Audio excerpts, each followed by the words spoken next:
صل وسلم وبارك على سيدنا وحبيبنا ومولانا محمد وعلى آله وصحبه وسلم أجمعين. أما بعد. Jamaah yang dirahmati Allah Subhanahu wa taala, pada pertemuan yang lalu kita sudah bahas tentang tafsir surah Al-Furqan ayat 1. Maka pada kajian ini insyaallah kita akan melanjutkannya dengan mengkaji ayat yang kedua. Di dalam ayat tersebut Allah SWT berfirman, A'udzu billahi minasyaitonir rajim. Alladzi lahu mulkus samawati wal ardi wa lam yattakhidh walada wa lam yakul lahu syarikun fil mulki wa khalaqa kulla shay'in faqaddarahu taqdira. Alladzi lahu mulkus samawati wal ard. Dialah yang memiliki kerajaan langit dan bumi. Alladzi lahu mulkus samawati wal ard. Wa lam yakhid waladan wa lam yakul lahu syarikun fil mulk. Dia juga tidak menjadikan seorang anak pun, tidak memiliki seorang anak pun. Walam yakul lahu syarik fil mulk. Dia juga tidak ada sekutu baginya dalam kekuasaannya. Wa khalaqa kulla syai'. Dia menciptakan segala sesuatu. Wa qaddarahu taqdira. Dia juga menciptakan segala sesuatu dengan ukuran tertentu. Hadirin yang dimuliakan Allah Subhanahu wa taala. Jadi dalam ayat sebelumnya Allah memuji dirinya dengan kata tabaraka. Jadi sebuah bahasa Melayu makna tentang tabaraka, ya, artinya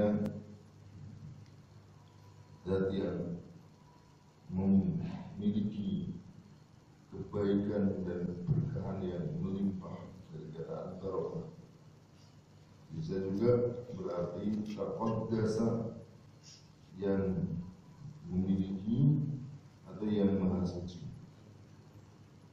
Nah, lalu kemudian tentang sifat tabaraka itu dijelaskan oleh ayat tersebut, bahwa Allah yang maha suci tersebut menurunkan Al-Furqan kepada hambanya agar hambanya itu menjadi pemberi peringatan bagi seluruh. Nah, ayat ini masih memberikan kelanjutan, masih melanjutkan tentang sifat Allah. Jika dalam ayat yang pertama sifat Allah itu adalah Allah yang memberikan Al-Furqan, maka ayat ini menjelaskan lagi tentang beberapa sifat-sifat yang dimiliki oleh Allah Subhanahu wa taala.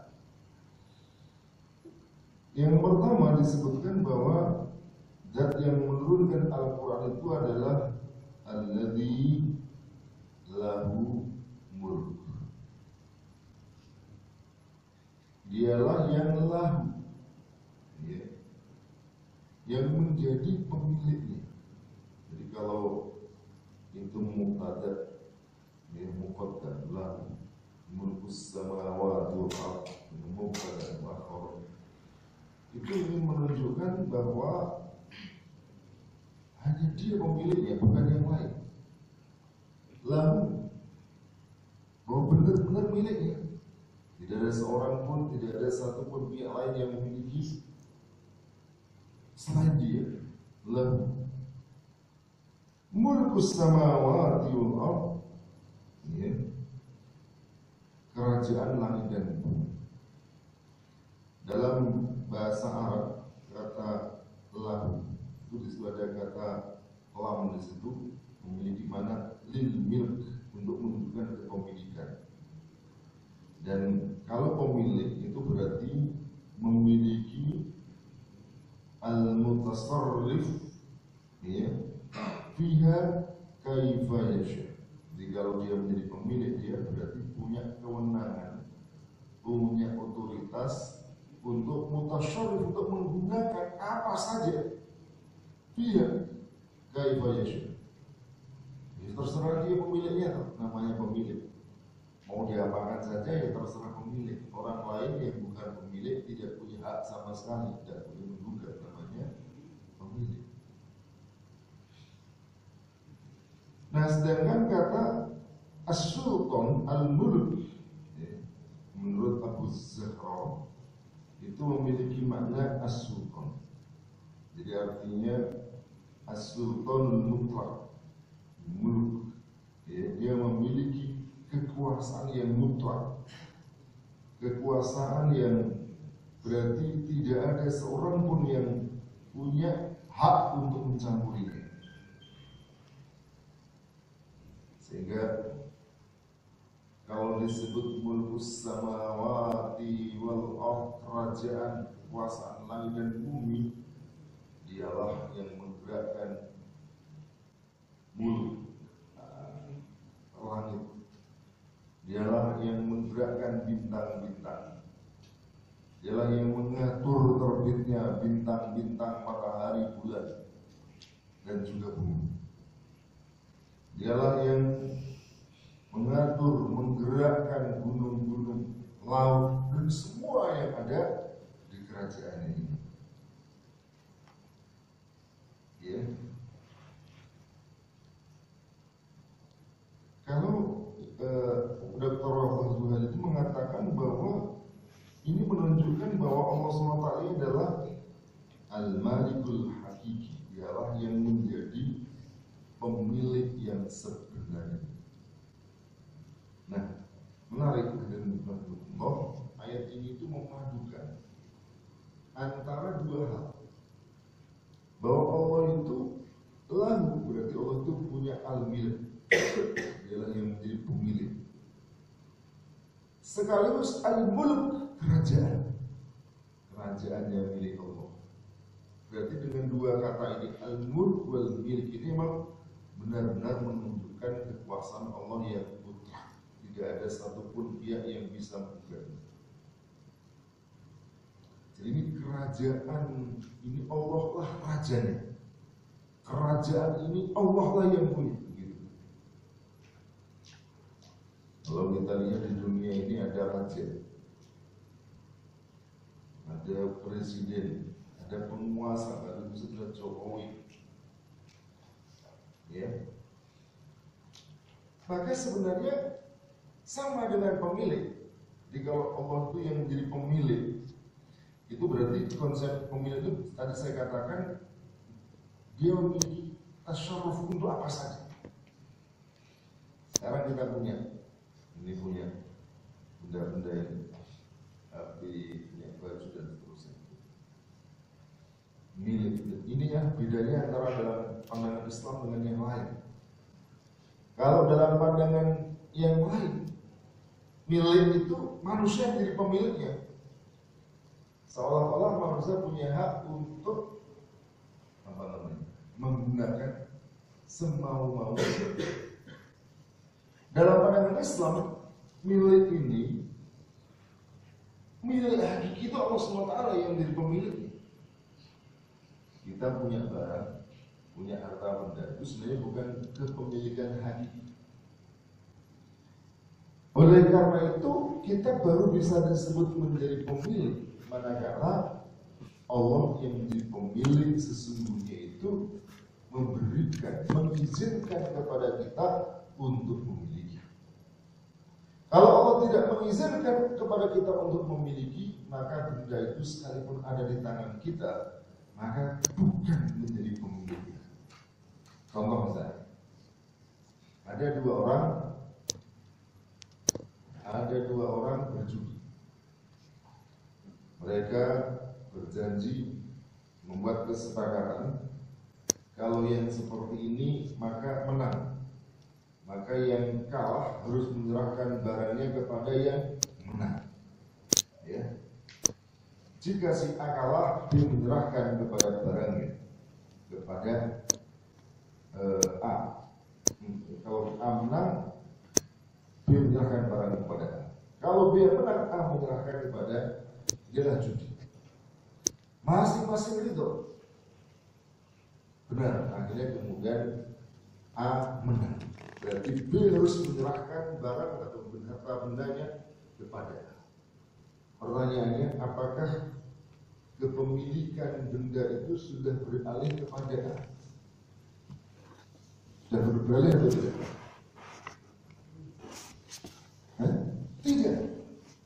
Itu tidak terjadi perpindahan kepemilikan. Sekalipun B itu mengizinkan. Kenapa begitu? Karena yang berhak mengizinkan adalah pemilik hakiki Allah Subhanahu wa Ta'ala. Sekalipun B itu mengizinkan saya ridho, bahkan mungkin dikatakan aku ridho dunia akhirat, A utang kepada B, dan kemudian dalam utangnya itu diembel-embeli, kamu harus membayar pokoknya sekaligus ada bunga. Setuju? Setuju. Ridho? Ridho. B membayar pokoknya beserta bunga atau riba. Pertanyaannya, apakah riba bunga yang dari B kepada A diserahkan walau dengan itu telah terjadi perpindahan kepemilikan? Tidak. Mengapa? Allah yang memberi mulk lahu, pemilik alam raya ini tidak mengizinkan. Wa ahallallahu al-bai'a wa harrama.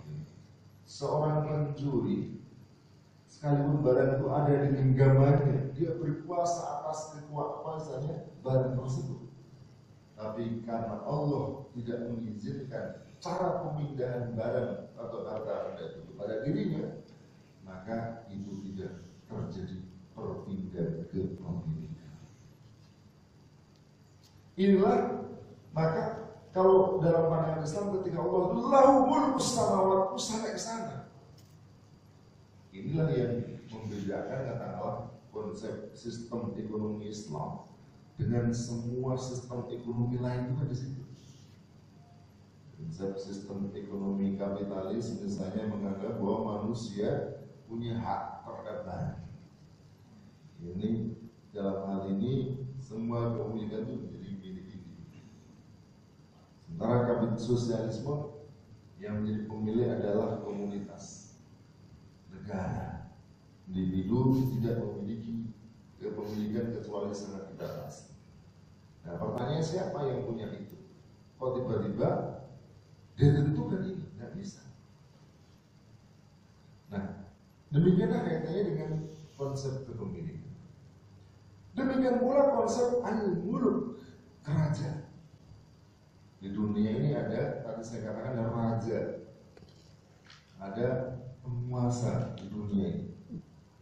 Faktanya penguasa, betul atau tidak? Menguasa mereka.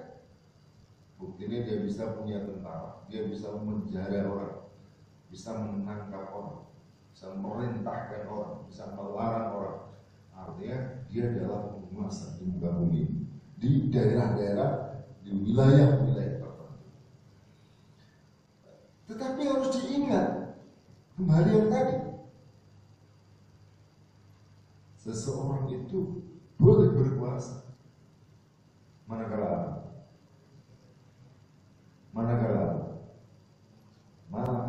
diizinkan oleh Allah SWT untuk berkuasa. Kalau manusia tidak diberi hak untuk berkuasa, maka itu itu adalah kekuasaan yang batin. Allah SWT misalnya membolehkan kepada manusia, bahkan mewajibkan manusia untuk mengangkat di antara mereka penguasa. Namun kekuasaan yang mereka pegang harus menjalankan hukum Allah. Ketika kekuasaan itu dipegang, sementara yang dijalankan adalah hukum hukum buatan hawa nafsu manusia, boleh tidak dia berkuasa? Mengapa tidak boleh? Tidak diizinkan oleh Allah. Nah kalau yang tadi ada, ya ayyuhalladzina amanu atiullaha wa atiur rasula wa ulil amri minkum. Allah mengizinkan, bahkan memerintahkan manusia untuk taat kepada ulil amri, untuk sami'na wa ata'na kepada mereka. Namun ada catatan, ketaatan kepada mereka itu dalam konteks yang ma'ruf. Innamat ta'atu fil ma'ruf. Sesungguhnya ketaatan itu adalah dalam kebaikan. Dalam hadis yang lain disebutkan la ta'ata li makhluqin fi maksiatil khaliq. Tidak boleh ada ketaatan dalam hal kemaksiatan kepada al-khaliq. Hadirin yang jamaah yang dimuliakan Allah Subhanahu wa taala. Jelas. Jadi tidak bisa kemudian orang seenaknya berkuasa. Dia bukan penguasa yang sesungguhnya. Penguasa sesungguhnya adalah Allah. Kalau Allah mengizinkan kepada dia untuk berkuasa, maka kekuasaan itu sah. Bagaimana dia tahu bahwa dia diizinkan Allah SWT berkuasa? Bagaimana? Ya tentu kembali kepada hukum syariat. Ya tadi saya katakan, Allah perintahkan untuk taat kepada ulil amri. Ya ayyuhalladzina amanu atti'ullaha wa rasulahu wa ulil amri. Tetapi ingat, ulil amri itu kemudian tidak seenaknya. Karena ulil amri itu wa ulil amri minkum, dan ulil amri di antara kalian. Itu kembali kepada alladzina amanu. Sementara alladzina amanu diperintahkan apa? Atiullaha wa atiur rasul. Jadi ulil amri ini bukan terpisah.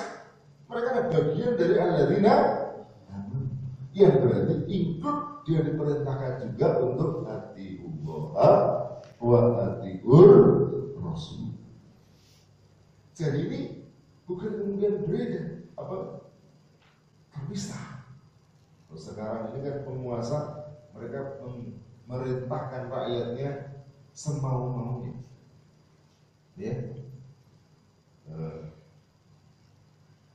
Pada ditegaskan lagi dalam ayat yang lain, wa annikum bainahum bima anzalallah wa la tattabi' ahwa, dan putuskanlah dengan apa yang Allah turunkan, dan jangan kamu mengikuti hawa nafsu mereka. Nah, jemaah yang berhubung Allah SWT, ada dalam surah, ada ayat. Jadi ada satu fakta yang sesungguhnya yang menunjukkan manusia itu betul-betul bukanlah pemilik yang sesungguhnya dan bukan penguasa yang sesungguhnya. Kenapa? Karena Allah yang menjadi pemilik sesungguhnya itu punya otoritas, punya kekuasaan untuk mengambil kapan saja. Orang yang punya harta benda, walaupun dia sekuat tenaga menggenggamnya, tapi kalau Allah SWT menginginkan harta benda itu terlepas dari genggamannya, bisa atau tidak? Bisa atau tidak? Mudah apa tidak? Mudah. Punya murah rumah. Kalau Allah membinasakan rumah itu gampang sekali. Tiba-tiba rumahnya punya mobil, tiba-tiba mobilnya tertabrak. Punya uangnya dirampok. Bisa. Allah bisa memberikan kapan saja. Allah juga bisa mencabut kapan saja. Demikian juga kekuasaan. Allah bisa memberikan kepada seseorang dan Allah pun berkuasa untuk mencabutnya. Qulillahumma malikal mulki tu'til mulka man tasha' wa ta'izzul mulk wa tanzi'ul mulka mimman tasha'. Dialah Allah. Allah, katakanlah Allah, ya Allah yang malikal mulki, rajanya, penguasanya, rajanya raja, malikul mulki. Allah, tu'til mulka man tasha'. Allah, engkau bisa memberikan kekuasaan kepada siapapun engkau. Tapi sebaliknya, wa ta'izzul mulki mimman tasha'. Engkau juga bisa mencabut kekuasaan itu dari siapapun yang kau gunakan. Sejarah dan fakta menunjukkan seperti itu. Siapa yang meragukan kekuatan dan kehebatan Fir'aun, para tentaranya luar biasa. Bahkan begitu besar kekuasaan sampai dia mengatakan, faqala ana rabbukumul a'la, aku Tuhan. Bukan sekadar Tuhan, rabbukumul a'la, akulah Tuhanmu yang paling tinggi. Pada Tuhan Nabi paling tinggi Tuhan. Tapi begitu Allah mengendaki, kekuasaan dicabut bersama orang. Di Indonesia dulu ada namanya Soekarno. Pada masa itu dia disebut, jadi kalau panggilan presiden itu dulu tidak disebut Bapak Presiden, panggilannya apa? PYM. Apa artinya PYM? Paduka yang mulia. Itu begitu, kalau Soekarno itu harus PYM, Paduka yang mulia. Iya. Sistem presiden itu dimanapun namanya presiden itu ada periode presiden. 4 tahun sekali, 5 tahun sekali, 6 tahun sekali, dan seterusnya. Setelah itu dipilih lagi atau tidak, terserah. Nah, pada masa Soekarno ini hasil, misalnya MPR hasil pemilu dibubarkan, konstituan itu dibubarkan, hasil pemilu 55 ya. Pada tahun 59 bubar. Setelah itu kemudian diganti MPRS, namanya Majelis Umum Sementara. Ya. Nah, namanya sementara, ya siapa yang betul ya presiden. Akhirnya kemudian apa? MPRS ini mengangkat Soekarno menjadi apa? Menjadi apa? Presiden seumur hidup. Jadi tidak ada presiden itu seumur hidup itu kecuali Soekarno. Seumur hidup itu kerajaan, raja. Tapi Soekarno itu bisa mendapatkan itu. Dia angkat presiden seumur hidup. Pertanyaannya, betul sampai seumur hidup jadi presiden? Dia jadi presiden sampai mati? Tidak. Belum sampai mati, sudah cabut kekuasaan dengan terjadinya peristiwa 65. Dia tidak menghendaki. Tapi Allah SWT mudah mencabut. Soeharto ini nggak mau diangkat sebagai presiden seumur hidup, karena itu menyalahi Undang-Undang Dasar 45 yang kata dia ingin dilaksanakan secara murni dan konsekuen. Tapi dia tidak kalah pinternya. Dalam Undang-Undang Dasar 45 itu disebutkan bahwa presiden dipilih oleh MPR. MPR itu terdiri dari DPR ditambah utusan golongan dan utusan daerah. Jadi dia buat namanya MPR itu 1.000 orang. Yang 500 anggota DPR dipilih, anggota DPR. Yang 500 adalah utusan golongan dan utusan daerah. Siapa yang pilih utusan golongan dan utusan daerah? Presiden. 500 orang anggota DPR. Yang 100 orang karena tentara pada itu ABRI pada saat itu tidak boleh ikut memilih, harus diberi wakil. Wakilnya 100 orang. Siapa yang pilih wakil tentara? ABRI, presiden. Jadi fraksi ABRI. Berarti yang tidak ikut pemilu berapa? 60%. Jadi tanpa pemilu, Soeharto ini sudah menguasai 60% MPR. Kalau mereka disuruh untuk apa misalnya? Disuruh untuk milih, yang mengangkat mereka menjadi anggota MPR adalah presiden. Maka dengan mudah, kamu saya angkat jadi MPR. Syaratnya, nanti kamu pilih, angkat saya jadi presiden. Mudah banget. Mudah.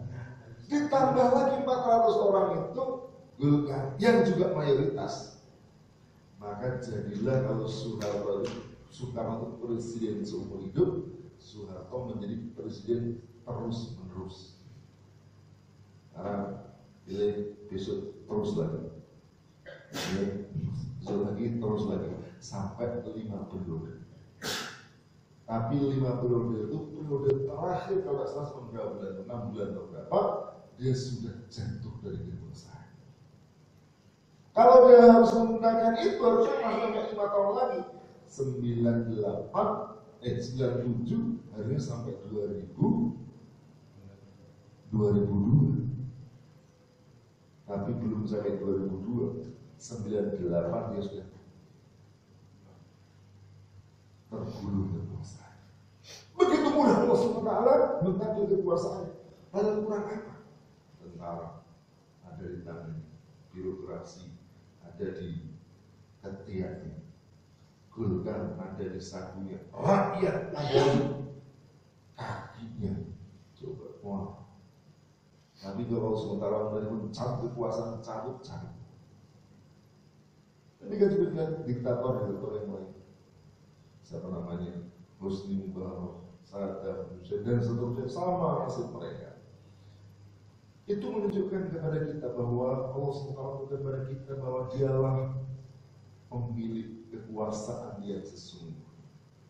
Manusia yang mereka mengatakan sebagai raja, sebagai penguasa, mereka bukanlah penguasa yang sesungguhnya, karena mereka sesungguhnya hanya diberi dan bisa suatu saat dicabut oleh pemilik yang sesungguhnya.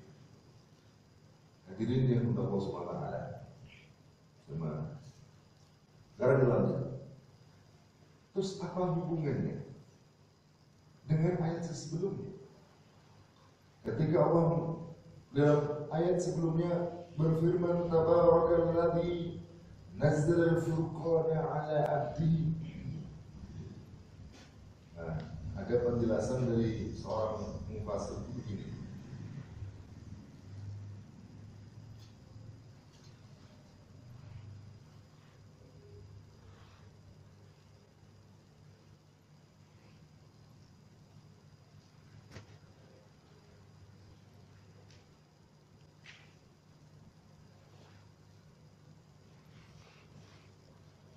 Jadi setelah Furqan itu adalah undang-undang Allah SWT.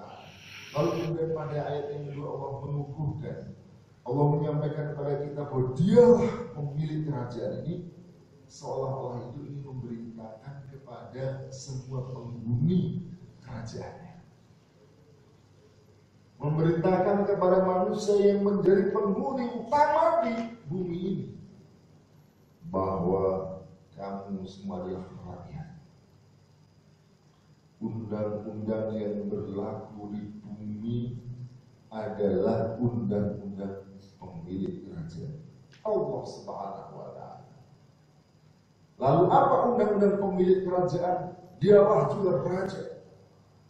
Undang-undang itu tak lain dan tak bukan adalah Al-Furqan yang diturunkan oleh Allah Subhanahu wa Ta'ala. Itulah undang-undang Allah Subhanahu wa Ta'ala, Al-Quran yang Allah turunkan. Maka sungguh aneh jika ada manusia yang menganggap, yang merasa punya hak untuk mengatur bumi ini. Kon sopo, kamu terusnya apa? Kamu itu cuma rakyat, kamu itu kan salah sebagian penghuni di muka bumi ini yang tidak punya apa-apa. Kok kamu kemudian berani-beraninya buat aturan sendiri, hukum sendiri? Yang hukum itu jelas-jelas melanggar hukum Allah SWT, menabrak hukum Allah SWT. Dan pasti hukum itu yang merusak. Hadirin juga mungkin tidak semua orang tahu. Contohnya, baru saja kemarin hari apa? Hari Selasa, DPR mengetok sebuah undang-undang. Undang-undang apa namanya? Undang-undang apa? Tax amnesty. Apa artinya? Undang-undang pengampunan pajak. Nah, memang itu ternyata kaitannya dengan orang-orang yang punya pajak besar dan seterusnya akan diampuni dan seterusnya. Tapi sebenarnya ternyata di situ itu perkara tentang pajak. Ternyata mengatur tentang harta-harta haram lain.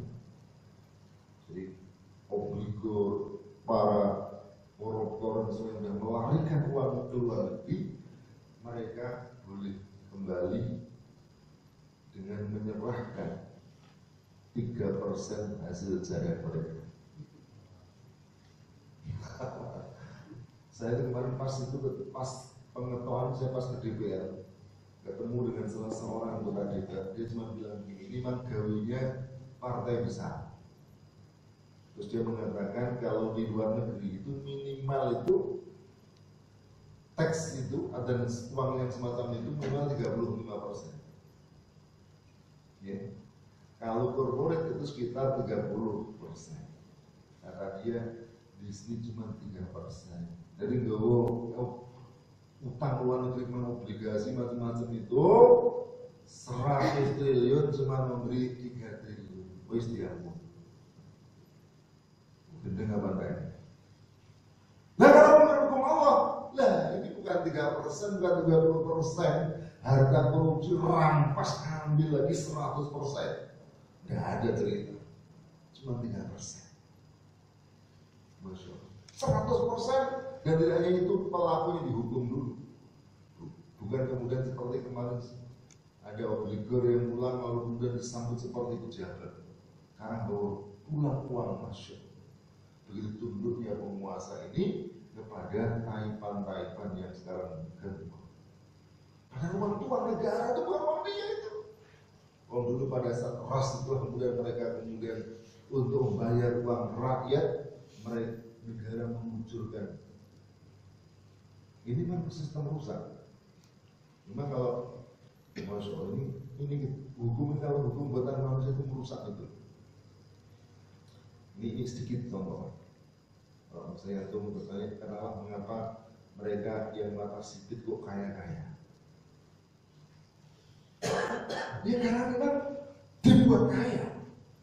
Loh bisa dibuat kaya? Loh, mereka pada saat itu dengan mudah punya uang berapa miliar itu, mereka mendirikan bank.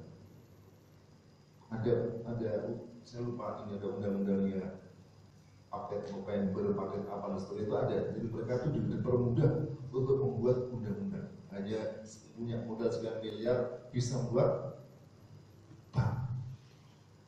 Apa maknanya bank itu? Bank itu artinya rakyat kan diajari, saudara-saudara mari gemar menabung. Kan begitu? Menabung, Anda harus hemat dan hemat itu pangkal kaya. Maka haruslah Anda banyak menabung. Dan kalau menabung jangan ditabung di bawah bantal. menabunglah ke bank. Bank itu juga apa artinya? Pemilik bank itu sama hanya dengan diberi modal oleh rakyat. Jadi mesin uang. Nah kalau sudah punya modal untuk bisnis itu gampang, betul apa enggak? Punya modal. Ciputra dia bisnis namanya dalam buat apa? Rumah-rumah itu kan. Dia punya apa? Bank Ciputra. Nanti kan dibangun aja. Duitnya sama iuran rakyat kepada dia. Ada bank BCA punya yang Salim, Livrillion dan keluarganya. Ya. Dia tinggal uangnya terus menumpuk, tinggal dipakai apa saja. Dan namanya bisnis itu pemilik modal besar itu ya menang. Dengan modal besar, dia segalanya bisa efektif. Kalau naik Gojek itu dari Jakarta ke Bandung berapa kali? Juga ada Gojek dari Bandung. Terus berapa? Itu saya ingin memberikan contoh bahwa pemilik modal besar bis itu mengalahkan motor, begitu kira-kira seperti itu. Udah begitu masuk uang, lalu kemudian kan rakyat harus ada jaminan. Jadi sebenarnya uang yang masuk ke bank itu kan uang itu sudah dipakai modal. Jadi kalau rakyat itu mengambil uangnya sewaktu-waktu, uang itu sudah tidak ada di bank itu sudah tidak ada. Karena sudah diutang oleh dia untuk mendapat keuntungan. Nah, tapi rakyat harus diberi kepercayaan, gitu loh, bahwa mereka bisa mengambil sewaktu-waktu. Maka harus ada jaminan undang-undang. Apa judulnya?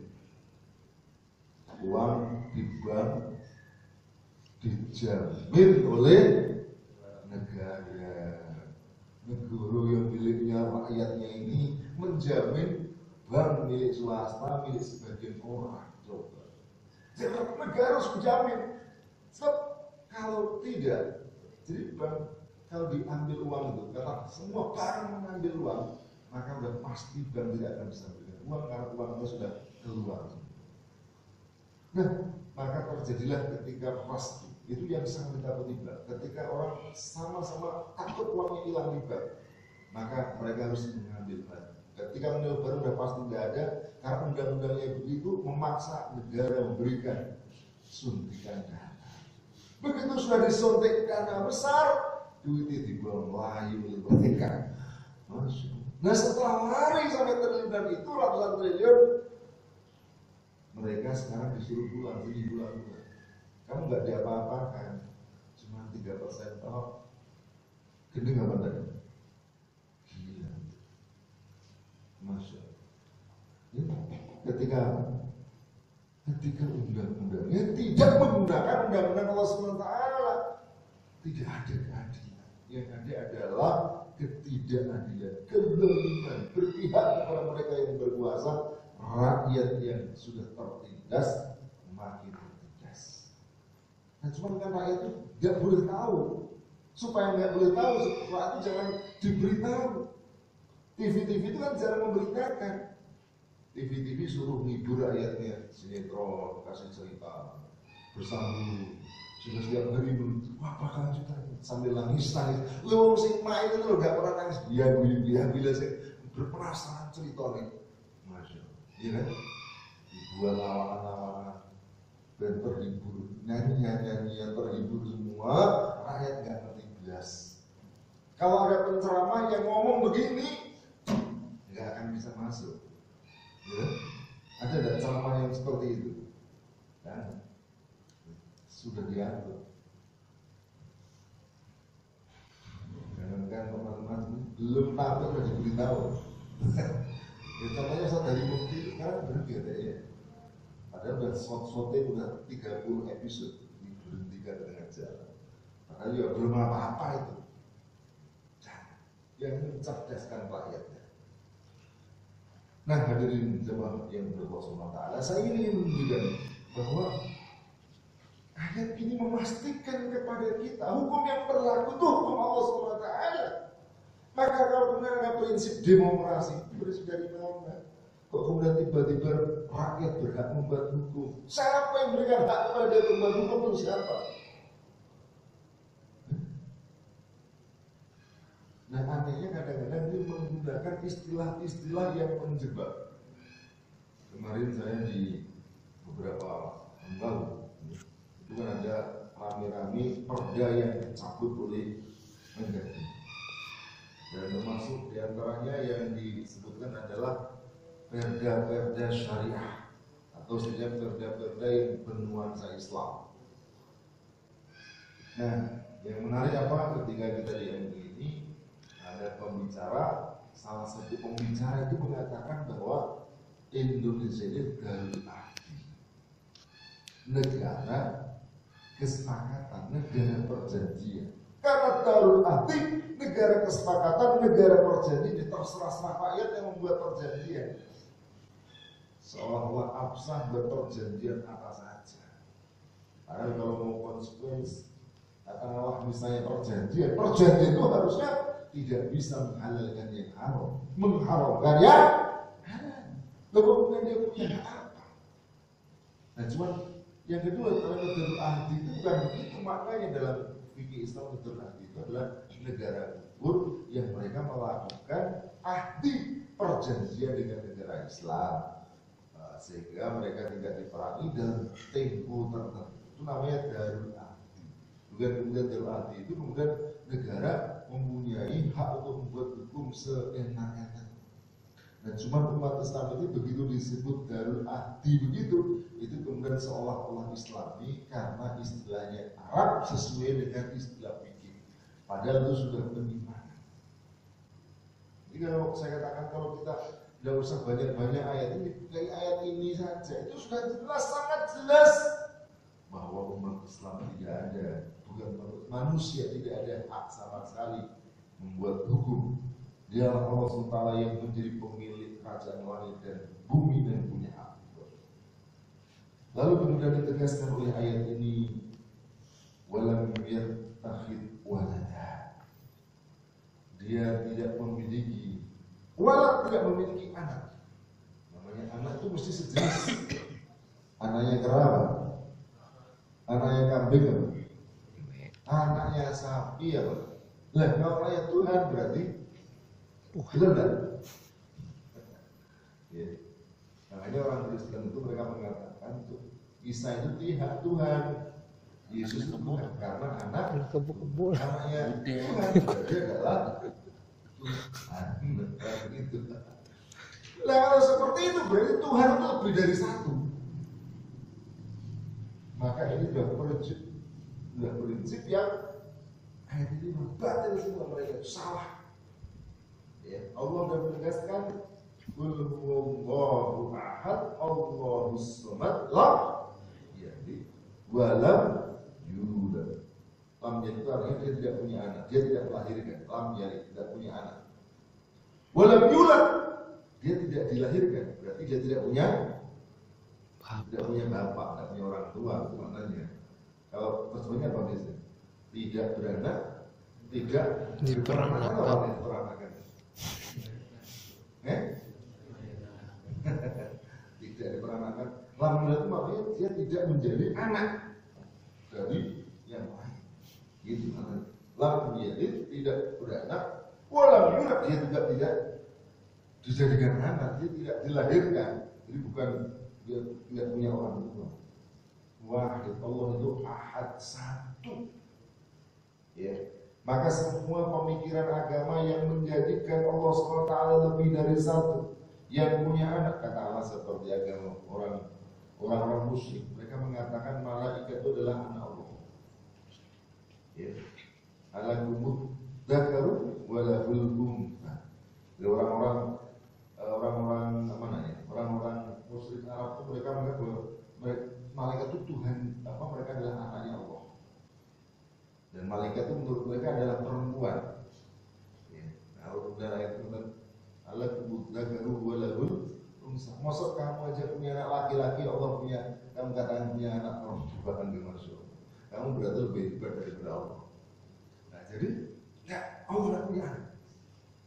Demikian juga Nasrani atau Yahudi mengatakan Uzair adalah Allah. Atau Nasrani yang sudah sangat jelas Yesus anak Allah Subhanahu wa taala. Ini merupakan satu agama, maksud saya satu kedustaan. Dan Allah murka ke atas itu. Waqala takhadar rahmana walada. Laqad jibtum syai'an idza takadu samawati yatafattarna minhu wa tashaqqal ard wa takhirrul jibalu hadda. Dan mereka berkata, Tuhan yang Maha Pemurah mengambilmu ini anak. Sesungguhnya kamu telah mendatangkan suatu perkara yang mungkar. Hampir-hampir langit pecah karena ucapan itu, dan bumi belah, gunung-gunung runtuh. Lalu kemudian lagi ditegaskan, Masya Allah, walam yakun lahu syarikun fil mulki. Syarik itu artinya orang yang bersyirkah. Syirkah itu artinya ada dua pihak yang memiliki hak yang sama terhadap sesuatu. Itu namanya syirkah. Yang masing-masing punya hak yang sama, tidak ada yang lebih tinggi. Nah, dalam al-hukmi, dalam kekuasaan ditegaskan lam yakun lahu syarik. Tidak ada seorang pun yang menjadi sekutu Allah sehingga dia punya adil sama, tidak punya adil untuk berkuasa. Tidak, mereka tidak ada satupun yang berkuasa. Tidak ada satupun. Dan kalau ada selain Allah itu punya kekuasaan, rusak. Ya. Lau kana fihi ma alihah illallah la fasadata wa subhanallahi rabbil arsy amma yasifun. Sekiranya di langit itu ada dan ada Tuhan selain Allah, tentu keduanya telah rusak binasa. Nah, di mana saja namanya kekuasaan itu mesti ada di tangan satu pihak. Kalau ada kuasa di tangan lebih dari satu pihak itu ya rusak. Bagaimana ada negara itu dua raja? Bagaimana sebuah desa ada dua kepala desa? Tidak mungkin. Sama-sama punya berkuasa, sama-sama punya keinginan, tidak mungkin. Lah, kok aneh? Kalau akal sehat itu mengakui tidak mungkin ada dua kepala desa, tidak mungkin ada dua gubernur, tidak mungkin ada dua kepala negara. Juga urusan kerajaan langit dan bumi, mereka menganggap Tuhan itu lebih dari satu. Jadi akal itu lebih tidak masuk akal lagi. Bagaimana mungkin kalau ada dua Tuhan? Yang satu Tuhan menginginkan matahari terbit dari timur, Tuhan satu yang menginginkan dari barat.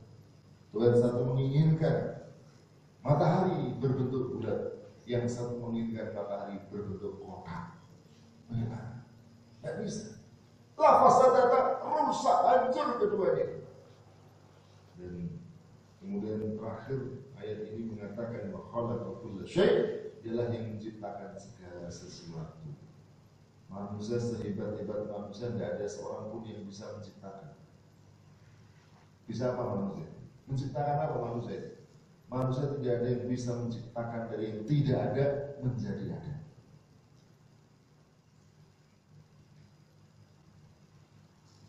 Jangankan kok menciptakan manusia, jangankan menciptakan hewan, manusia itu sepandai-pandai manusia berkumpul seluruh dunia, membuat sebutir pisang aja nggak bisa. Bisa benar?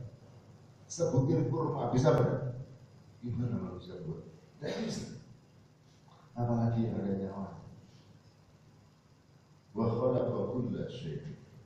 Lalu kemudian faqaddaruhu takdiran, dialah yang menetapkan segala sesuatu, dan luar biasa ketentuan Allah itu adalah maha baik.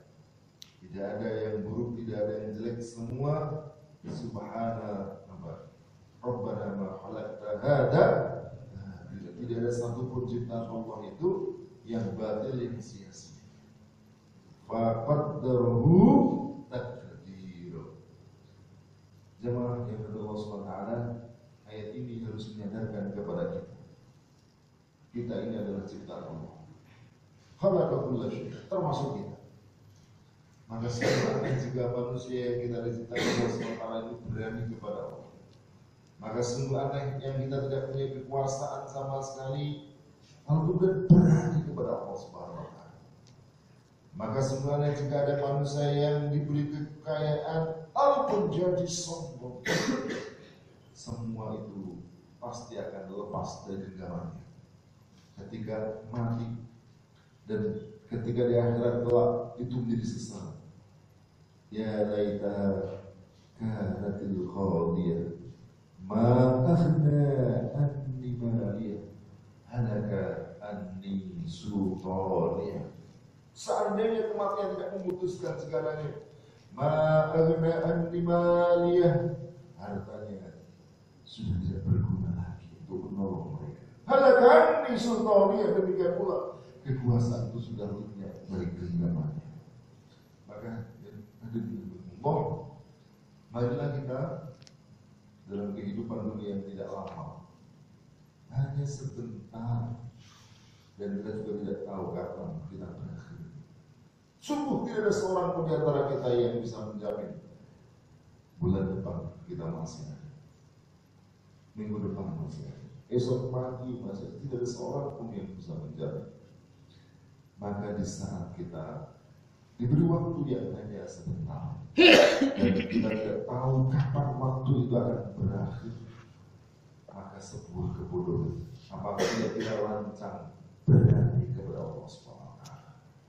Sungguh tidak ada kekuasaan kepada akan dari kita. Maka pilihan terbaik adalah tunduk patuh kepada Allah Subhanahu wa taala. Sami'na wa ata'na. Wis, pokoknya apa yang Allah perintahkan laksanakan, apa yang Allah larang tinggalkan.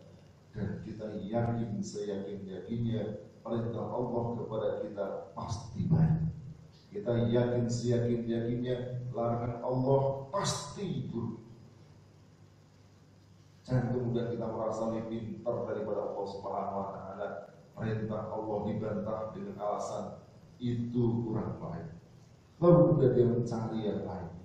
Jangan merasa lebih pintar daripada Allah. Larangan Allah dianggap baik, lalu kemudian dia menerapkan, melanggarnya. Masya Allah, na'udzubillah. Demikianlah jemaah yang berkata Allah SWT. Surat ini, ayat ini memberikan kesadaran kepada kita betapa kita sebagai manusia tidak ada yang lain kecuali tunduk patuh kepada hukum Allah SWT dalam semua aspek kehidupan.